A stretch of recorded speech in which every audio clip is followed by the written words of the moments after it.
People tell me that I'm crazy. I tell them that's exactly. Emily, I just have to say, your life, I don't know if you realize this, but with the combination of you meeting your husband on a plane and you actually legitimately getting scouted at the mall, it's like a YA like fiction novel that everyone wants to live. It really is. I was doing more research and just like, this is the life. That's actually so funny that you say that. I could actually see all of that happening in like a young adult novel for sure. Yeah, I've definitely had an interesting journey and gotten very lucky in many scenarios, I feel. Yes. I mean, I can't imagine actually modeling. I think that would probably be the hardest job. And I do want to get into that a little bit. I, first off, am obsessed with you. You give off the energy of like, I'm not even like an energy person, but you give off like best friend energy and you're just very welcoming already. I'm like, we've been talking for 3 minutes and I'm like, I love this. Thank you so much. Yeah, I mean, I've gotten that before. That's very nice. And I feel like I try to make sure that my persona offline matches the one online of like who I am as a person. So I appreciate that. I want to go back in your life, even before you were getting, scattered at malls. What did you grow up kind of thinking you would become, or did you have any like big dreams? Did you ever see this for yourself? No, I didn't. I can't say that I saw myself becoming a model because it's like when I was growing up, people would say like, "Oh, you should be a model," but becoming a model isn't something that you're like, "Yeah, you know what? I am going to go be a model." That's not like there's no easy entryway into that. I think it's easier today than it was like 10 years ago when I first started modeling. But yeah, when I was in high school, I was applying to colleges before I got scouted, and I thought maybe I wanted to do something in wellness or fitness. I always loved those categories. But I had absolutely no idea. I really was clueless. And I was going to be one of those people who was going to go into college and be like, I don't know, I'll let the wind take me where I need to go. So when you get scouted at a mall, were you like, this is a scam? Or did you think like, this is my big break? It felt like a combination of both because you are kind of weary and there were a lot of people there and I was with my mom and I was so young and I was kind of like, this would be amazing if it's true. But yeah, I got a bunch of like agents cards and they were all like legitimate people who worked at real agencies that if you Googled them, they were real people. So I was kind of like, okay, like these are real people who work in New York and work at these agencies. So yeah, I was kind of like, I definitely wanted to pursue it, but I think my mom and I were definitely weary at first. I always tell people when they're like, oh my God, you got scouted in the mall, what a dream. And I'm like, I'm sure many of those are still scams. Like, don't go running off with people in the mall. What was the next step once you had gotten scouted and you realized that this was legit? Well, right after I met this woman at the mall, then I started going on castings in New York. And I went to see like all of these giant brands. And one of my first castings was for Ralph Lauren. And by the end of the day, of my very first day of castings, I had booked a Ralph Lauren campaign. And I was like, wow, that was super legit. And even the casting itself, like I knew I went in there, I met with like everyone who worked at Ralph Lauren and the female styling side and met a bunch of other models who were there. And I was like, all right, this is a very legitimate casting. And they were like, yeah, you booked the job, like you're shooting next week. And I was like, I just went from like never modeling a day in my life to like being a Ralph Lauren model overnight. And that was just nuts. Were you like really nervous and terrified, or were you kind of naive so it helped you? I was so nervous. I was so terrified. And I remember I was just like watching all of the other models on set and being like, oh my God, like, I don't know what I'm doing. I need to like watch them and see if I can learn and like pick up a few tips and tricks. And I remember being very open about like, this is my first shoot. So like, nobody look at me and be like, what is this girl doing? Because I genuinely don't know what's going on.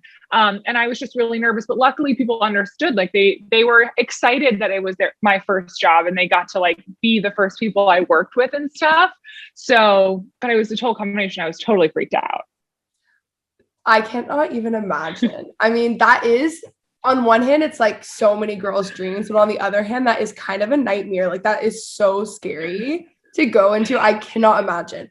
I want to talk a little bit about just kind of life in your 20s and your career in your 20s, especially in an industry that's changing so much. I feel like I'm going through like a quarter life crisis. So this is like kind of selfish, but I also just being in digital, I think, the industry is constantly changing. And I think anyone in their 20s, like careers are changing, life is changing so much. It's a very uncertain decade. Uncertainty is my least favorite thing. So it's just like not the most fun.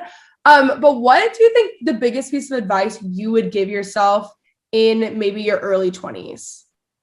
Yeah, I think I would have a few things. Number one, I would say is stop being so concerned with like what people are thinking about you. I remember that taking up so much of my time and energy and gave me a lot of anxiety. I was very focused on how other people were perceiving me. But I think everyone in their 20s is doing that. And it's like they're all thinking about themselves. No one's looking at you and paying attention to you as much as you think they are. And then like off that note, I would say I wish that I allowed myself to try more things and just be less afraid. I kind of always came from the school like, oh, I don't want to try that if I'm not going to be good at it, or I don't want to do that if I'm not going to be like the best at it. And it kept me from doing and trying so many things. Like even because of my modeling career, I wouldn't try or pursue so many things because I'd be like, oh, well, I can't go to school, or I can't join that club, or I can't do that thing because I might have to work. There was always this idea that I might have to work, which was true. I did have to miss every birthday and event and thing because I would get a call from my agent and be like, you have to leave and go. But you can always make it work. And I just feel like leaning into that like uncomfortableness and like those challenges and trying, because you learn so much and you build so much confidence that way. I'm reading this book right now called The Defining Decade. I'm a big reader, and anytime I like don't know something, I feel like I have to read everything. So I have like some sort of control. And she was talking about how kind of a similar thing. And I don't remember the exact term she used, but essentially there's like little things of like your identity. And the more that you, not finding your identity in work or anything like that, but there's so many things that you can go back to and learn that ultimately will like lead you. But people are so focused on just what they know, they end up missing out on that. And I'm like, that's actually, I think, a pro to having a more maybe like creative career, because you have a little bit more leniency, but then at the end of the day, you do and you don't, so it's like a kind of like weird in between. What are your thoughts on like having a 5-year plan? It's funny. Like my husband is very 5-year plan. He's 5-year plan. He's 10-year plan. I have always been go with the flow. But I will say that some of the best moments in my life, in my career, are when I at least had bullet pointed goals listed out. And I have those dating back to like 2012, and they were for myself, but they were also for the people that I was working with at the time, whether that was like agents or management. Just having this list of like, these are the few things that I want to do. And just having that list was very helpful. So I don't think it needs to be a 5-year plan, but I always think that you should have some sort of idea of a few things that you want to accomplish within the year and keep revisiting that list. Usually like around a new year, I would do that. So you would make lists like yearly for goals? Yes. And it would be very specific too. It would be like, I want to work with this person. I want to make this much money. I want to meet this person this year. I want to do this type of collaboration. And the people I was working with would be like, that is like so extra. No one does this. And I'm like, the worst case scenario is you say we can't make that happen, or it just doesn't happen. But for the most part, all of those things would happen because you kind of will them into existence. Mm-hmm. How did you kind of guard your almost like mental sanity and confidence in the modeling industry? I mean, it definitely wasn't easy. In the beginning of my modeling career, you're so young, you're so impressionable. You have so many people telling you how to look, how to act, how to be. And I very much was influenced by that. And it kind of crushed my self-esteem and my confidence. So I do have to say that age was a big part of like moving out of that stage. But I think what was very helpful to me was like, I was very close to my family. I'm also from upstate New York. I would go home a lot. So anytime I felt like I was getting really wrapped up in like work or competition or the scene or being in New York too much, I would just like go home and visit my family, which was really, really grounding for me. But it was still like a total roller coaster because like you're trying to find yourself. You have all these people telling you you should look different, be different. You don't even know who you are in your early 20s. Like I still feel like I'm 30 now and I'm just starting to feel like more sturdy in myself. So yeah, it was quite a journey. It is like something to be said about you. You are so grounded and so down to earth. And not that not everyone is that way. I think it's just obviously a lot easier to not be that way in the modeling industry of having a certain following or whatever that might be. And you are like so normal, like talking to you feels like you're just like talking to a friend or like a big sister. And that is really not the case most of the time. Yeah. I mean, I think like being a model, being in like entertainment, whether it's like models, actresses, musicians, I think people get a little ahead of themselves and think because they have followers, it just goes for influencers as well, because you have followers or people are interested in your life doesn't necessarily make you better or more interesting than other people. So you kind of have to remember that. And I always walk into a situation kind of like in a social situation or work or events, it's like, what can I learn from other people? I'm not here to like flex and talk about me and my accomplishments in my life. I already know those things. I already experienced those things. The people around me may know that, they may not, but what's going to be more beneficial to me for my growth, for learning, is figuring out what everyone else is doing, what they're learning, you know, what are their expertises, and like focusing on absorbing from the people around me, if that makes sense. I love that. Do you have any people that you've really looked to in your career, maybe books or like podcasts even, that have impacted you? That's so interesting. Actually, like, I mean, my favorite book is The Four Agreements. That's a book that I reread often. I feel like it's a great like life code book to live by, but I'm always influenced by different things. Honestly, like I watch a ton of YouTube. I watch a lot of other influencers. I listen to a lot of podcasts, but there's no like one person. It really depends on what's going on in my life. Like right now, I just launched a business 2 months ago. So I'm listening to a ton of digital marketing podcasts and experts in that space. Previous to that, I was listening to a lot of more like influencer podcasts or watching a lot of influencers on YouTube, trying to learn from them. So it depends on like what's going on in my life and what I'm trying to learn. But I'm definitely more of a podcast, YouTube video person versus a book person. Audiobooks I can do, but I don't sit down and read enough. I wish I did. Okay, I want to get specific in who you were following. So in influencers, when you were more on those podcasts, what were you listening to? For influencers, like people that I felt really inspired by were like Best Dressed was one person that I really liked. I love Lauren Elizabeth. I love Skincare by Hiram. I love some of the more comedic ones, even like Emma Chamberlain. I think with like YouTube, I was always interested to see like how the younger generations started like creating content and what kind of trends and things they were kind of tapping into, because that would very much influence me. Those are a few people. I always love like Nikki Tutorial, some of the more old school YouTubers, of course, but those are a few. What about in digital marketing? For digital marketing, I mean, for marketing generally or just learning, like a person that I always go back to and listen to is like Tim Ferriss. I love his podcast. I love Bulletproof Radio. For marketing, there's like Influencer Marketing Hub is one of the podcasts that I listen to. Social media marketing is another one, but that's only because I'm focused on my business. So I'm like listening to all those kind of more like marketing nerdy ones. I love the nerdy stuff. I randomly will get like fixated on a topic. Like I'm really into neuroscience right now, just like the most random things. And like, that's all I can listen to. I'm the exact same way, but it really does just depend on like where I'm at in life. Yeah, exactly.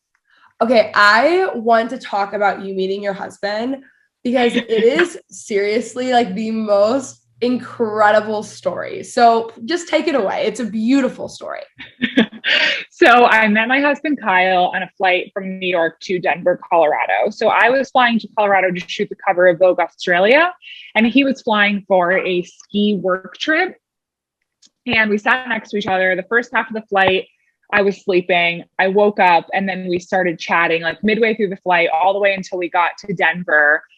We were both going to Vail, actually. We had mutual friends in common. We were both from upstate New York. We lived on the same block in the city. We just had a lot of like really weird things in common, but we went our separate ways. We did exchange numbers. And then he kept calling me like the month after we met and being like, where are you? Like, what's going on? And luckily I was like traveling and busy and just not paying attention, as that always goes. Like when you're not paying attention is when people are like actively pursuing you and you're just busy. And then I invited him to my birthday party when we got back to New York. Like I was like, okay, this guy keeps calling me, like, you can come to my birthday party if you want. Like all my friends are coming, you can come too. He came with a bunch of his friends and then we hung out and like have been together pretty much ever since then.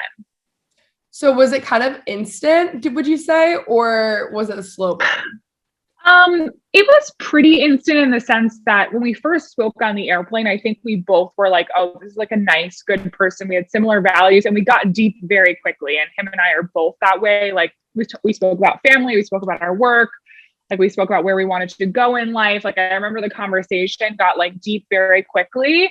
And I felt like I knew this person when I got off the airplane, but I've had that experience before on airplanes. Unfortunately, I am one of those people, probably a lot of people's worst nightmare, because I talk to the people sitting next to me, find out where they're going, what's going on. So we definitely had like some sort of connection, and he was very handsome and cute, but I just like didn't really think anything of it. And then yeah, I think like once we met back up, it was just like, I knew that this was a good person that I wanted to continue talking to and seeing. Does he know that you're going to shoot the cover of Vogue Australia at this point? I think I did, but unfortunately at the time when we met, like I did not look like a model. And when I say that, I mean, like I was literally wearing like a North Face sleeping bag jacket that went like all the way to my feet, UGG boots, like a sweatsuit. And this was before sweatsuits got cute in quarantine. Like it was like sweatpants. And I think he was probably like, okay, you're a model, like quote unquote, like whatever that means. But yeah, he did not know that I was like a legitimate model. Like legitimate model, like yeah. Literally shooting the cover of Vogue. Yeah. Yeah. Oh my gosh. Okay. I want to talk a little bit about kind of like your day-to-day, like wellness routines, morning routines, things like that, before we get into more of like the business side, which I'm really excited to talk about. Are you a big routine person? Yes, I am definitely a big routine person. That's what makes me feel grounded. It makes me feel sane. It makes me feel put together. So yes, I definitely am. Okay. Can you get as specific as possible? Like give us your morning routines or whatever routine you feel like this is the one that I need. Yeah. I mean, for my morning routine, I usually wake up every day between like 5 and 6 a.m. I always set my alarm exactly 7.5 hours after I go to bed. My key thing with like feeling good the next day is I only sleep 7.5 hours, no more, no less. Anything more or less than that makes me feel like groggy and not well. And then when I wake up in the morning, I have an iced black coffee. I gave up on oat milk. I used to be like a huge iced oat milk latte person. I realized that oat milk, some of the ones that I was drinking were like not organic and not very good for you and tons of sugar. And I was like, you know what? I'm going back to basics, just a black coffee. I take my dog for a walk, and then I just love the mornings because it's like so quiet. That's like my favorite time of the day. Not to be productive though. I feel like a lot of people love the morning to like get things done while the world is quiet. I love it to do like my guilty pleasures, like scroll on TikTok and like not be judged. And like the rest of the world is bustling and I like don't feel like I can go on TikTok or anything. But at 5 a.m., I'm like, it's okay. Like I'm having a slow, quiet morning here. It's my alone time and I really enjoy that. And then I work out every morning at 7 a.m. I work out virtually with a trainer. I always lift weights. That's kind of like my go-to workout when I'm working out virtually with a trainer. If I don't do that, I just walk on an incline. Those are kind of the main two things that I do. Come back from the gym, then I always shower, hair, makeup routine. Of course, my skincare routine, which is like what makes me feel really good and great. And lately I have been doing my makeup as well, which makes me feel good. And then I'm usually like at my desk by like 9:30 or so. I love that. I'm also like such a morning person and I love my morning routine. Recently though, it's weird. It's been so hard for me to wake up. Like, not that I ever woke up like, oh my God, it's 5 a.m. I'm so excited to be awake. But for some reason, it's been so hard. I'm going to try the 7.5 hour thing. It is so helpful to me. I can't even tell you because sometimes, especially during quarantine, like you can sleep forever sometimes because you're like, I'm not in a rush to go anywhere in the morning, but I've had to like monitor that. Yeah. Wait, I think I saw one of your videos, the Aura Ring, right? Yes. I love the Aura Ring. Okay. Please tell me all about that because I was just on a call with Dr. Will Cole yesterday and we were talking about it. He's like, I think you need to get one. Yeah. I mean, it's incredible. I just love it for tracking my sleep and like seeing how I slept the night before. And sometimes it does dictate like how active I am the next day. Like if I have a really rough night of sleep, I'm not like out going to like crush a workout and getting like my 10,000 steps. It kind of helps me sometimes. I'm like, yeah, that makes sense. Like I don't feel great. I'm going to like chill out today.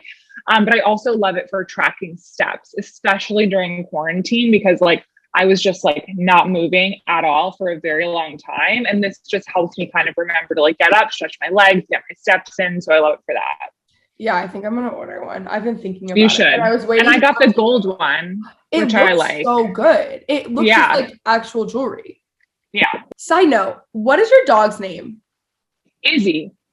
Okay, so our dogs have, I think, the same birthday though. When is Cinco de Mayo? Yes, and it fits his first birthday too. Because I saw your post after I saw my post, or like I think the day after. I was like, wait a second, what are the chances? His first birthday too. Isn't that so weird? That's too funny. They're not similar dogs though, are they?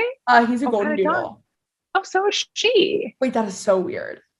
Wait, but where did you get it from? Him from a breeder? Technically, it was from a family had just adopted him. It was during COVID and they lost their job. So yes, but like technically through a family. Interesting. Yeah. Oh my gosh. Adorable. I know. So weird. Okay. Do you have any favorite products that you use, even just throughout the day? It doesn't even have to be skincare, makeup. It can be like legitimately anything. That's a good question. Hold on. I'm like looking around at my give me an example. What are things that you use throughout the day? Okay. I'm trying to think of, so random. This is like not even a product, but I got these lights under my kitchen cabinets that just stick on and it makes my kitchen look so rich because there's now lights everywhere. Things like that. I love my Hourglass lip gloss that I just got. It's Velvet Blur line or whatever. So bomb. It's the best lip gloss ever. I like can't go anywhere without it. It's actually not a lip gloss, but whatever. Yeah, I definitely have a few things. One thing, like I drink out of these like giant mason jars, and I got these super luxurious like glass straws, which make drinking any beverage like very luxurious to me. I love in terms of, I always have my lip on me as well, like my lipstick that I wear every day, which is this Clinique Chubstick in the color Fuller Fig, and I wear that on my cheeks and my lips. Like before every video call, I'm just like I like put it on just to look more alive, because even if I'm not wearing any makeup, if I have like some blush on and my lips on, like I feel a little bit better. And yeah, I feel like that's kind of like the two things that I'm like throughout the day give me a lot of life. And like these hair clips that I use all the time, which are these massive ones from Amazon that actually hold all of my hair too. Oh, okay. So I'm so easily influenced. I'm going to order everything, but I have so much hair. So I need to get those because it was a TikTok one. Oh my gosh. All of my products are TikTok, even the big, I mean, I'm from Texas, so I grew up drinking everything in mason jars, but like bringing that back, or even I have the Chamberlain coffee thing right here that I always have that stuff. I swear TikTok has influenced almost every purchase I've made in 2021. Same. It impacts me very much more than I'd like to admit. So. Okay, let's transition into you now as a businesswoman. Not that you were a businesswoman before, but starting a new brand. When did you decide, like, what's the story behind it? And when did you decide this is what you wanted to do? Yeah, so we launched Covey in March of 2021, but we started working on the brand over 3 years ago. We started on it though because basically I loved skincare. Skin was super important for my work and for my life. And I came from kind of the world where I was like, more is more. I was layering all the products, all the actives, doing all the things. My skin was always kind of like falling off my face, very irritated. I would go to work and makeup artists would be like, what are you doing? And I'd be like, I'm using all of the most expensive products all at once. Like, why is this not working out for me? And then I kind of realized that other people struggled with the same thing, because my core questions were like, what products do I actually need in my skincare routine? Do they work together? And what order am I supposed to use them in? So that's what we were kind of solving with this 3-step system, which is Covey. Okay, I want to talk about what products actually work together. Like, what were things you were doing? Because that's also a fear of mine. I have really simplified my routine, but I would always think like, okay, but what if these like somehow cancel each other out? Totally. So it's funny. I did this video for Harper's Bazaar, Get Unready With Me, and I showed my routine, and I was doing makeup wipes, which of course everyone was like just crushing me in the comments for, because in 2020, 2021, everyone's like, murder of makeup remover wipes. But I was doing a vitamin C serum, a retinol, moisturizer, sunscreen for the day. Like these were all happening during the day. And like retinol and vitamin C, especially L-ascorbic acid, is not supposed to be used together. And so I was just like, I thought I was doing everything right. but I wasn't. And that was actually one of the main inspirational moments for Covey, because I got crushed in the comments. Everyone was like, this girl's routine is so whack. And I was like, wow, I'm so like passionate about skincare. I love skincare. I didn't realize that like I was so off here. And then myself and my business partner went on a ton of like skincare communities on Twitter. We were on skincare addiction on Reddit, and we were looking through the questions, and we were like, we are not alone. Everyone feels just as confused as we are in terms of like what products you're supposed to be pairing together and the order you're supposed to be using them in. What are some skincare ingredients that we should stay away from? Well, retinol and vitamin C was one of the main ones. Another thing that this is actually something our dermatologist, Dr. Rusek, helped us with was a lot of fragrances that are not supposed to be used together, that are very commonly paired together. So those are like two examples of things that a lot of people were very confused about. What has been like your biggest almost learning curve with starting the brand overall? Oh my gosh. I mean, I think the biggest learning curve is like, you're never going to have everything totally figured out. I feel like with a business, and especially for myself and the kind of personality I have, I would love to feel like I could close the door on a moment or a project and feel like I did a great job. And like, that is the book is closed, like task is complete. There is no such thing with a business, because you're constantly evolving, trying to learn, trying to figure out how to do that one thing better or get more from this one situation. So it's like every day I'm like, all right, what can I do to like better our business? And that is exciting, but also like daunting at times. And it's not nearly as satisfying as being like, okay, like check that off my to-do list, because it's just an ever-going thing. How have you decided or picked the team around you?